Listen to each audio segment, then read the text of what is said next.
I'll be honest, Chris, it was the worst experience of my life. I thought I was going to die. As you said, I was in labour for a very long time. I then started bleeding very heavily after giving birth, got rushed into the emergency theatre, spent nearly 2.5 hours awake in major surgery. And then afterwards, I was obviously separated from my daughter for several hours. So it was really not the experience I was expecting as a new mum. And that's really why I wanted to start this new campaign for change. What's the problem here with the policy? Is it because men write policy in hospitals? Why aren't women being listened to?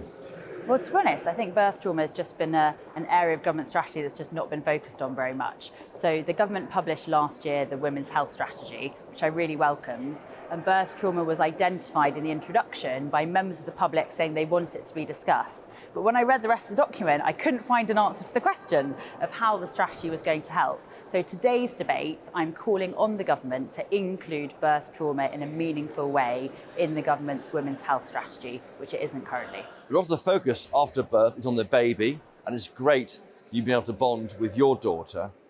But is it the case that in the future, mothers must be listened to in hospitals? Mums have slightly been forgotten in the conversation, and as you say, they've been through, in some instances, a really traumatic experience. You know, mothers who've nearly died, who've suffered from fourth-degree tears, injuries that will affect them for the rest of their lives. And it seems to be a bit of a taboo conversation. People don't want to talk about the things that happen to them during vaginal delivery. What do you want to hear from the government today? I think people always talk about the positive impact of birth, and of course, for a huge proportion of mums, that is the case. And I should say that the midwives that helped me in delivery were absolutely fantastic during labour, but there is about 3 to 4% of mothers who will suffer from what's called a third or fourth degree tear.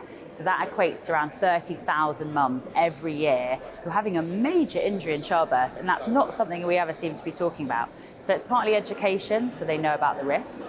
Also, it's about this guidance for midwives, so they all have the training.